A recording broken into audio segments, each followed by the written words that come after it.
Well, let's face it, job burnout happens and it doesn't always take years for it to happen. Communication expert Josselyne Herman-Saccio is here with us with some tips recognizing these symptoms. Wow, it doesn't even take years for this to happen. It can happen so quickly in a job, and some of the symptoms, like if you want to wonder if you're having burnout, if you have to wonder. Yeah. One is that you repeatedly complain. Okay. You frequently engage in gossip or don't like being around your coworkers. Okay. Maybe you dread going to work, you're chronically late. Oh, that's the worst. You feel overly tired no matter how much you sleep. You feel stuck, trapped. And then the other is you start to lie and actually not do as good a job as you know you're capable of doing. Interesting. Like lie about what? Are there certain things or is it everything? You could lie about, how you're feeling at work. You could lie about things getting done that weren't done. But it doesn't really matter what the symptoms are. The real question is what's the source of it and what's the solution. So what's the solution? What do you do? Well, what we found at Landmark, we've worked with almost 2.5 million people on the quality and effectiveness in their life, which has a lot to do with work. You spend a lot of time at work. Of course. So we've come up with 3 sources of burnout. One is you're not connected to what really matters to you.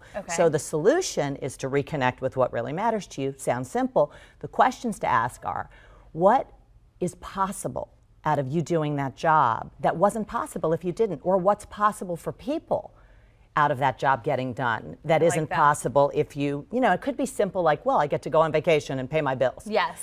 But it could be something connected to a higher purpose. Like I was working with somebody in one of the programs I was leading, and he was really burnt out. He worked at a juice company, and it had turned into a job selling juice. Yeah. And I asked him, well, what did you love about the job when you first took it? Yeah. And he said, I really wanted to impact people's well-being and vitality. Just reconnecting with his higher purpose disappeared the burn out of it. Right out of it. Gosh, what else can you do? The second source is a lack of integrity at work. Now, the solution is restore your integrity.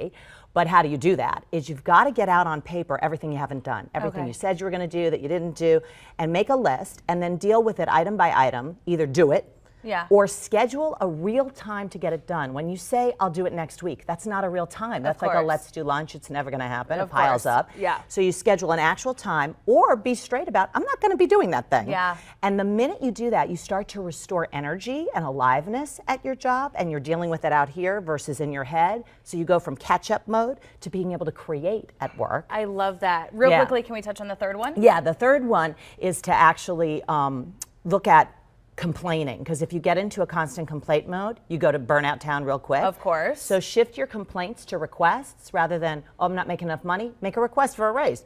Then somebody could actually say yes or no or counteroffer it. I know it sounds simple, but we're not good at requests. My boss is right upstairs. Would you come with me? She needs a raise here, okay? Can we please have a conversation about this? But don't talk about it in your head or with people gossiping. Talk about it with somebody who can make a difference and actually accomplish something. Take action. Yes.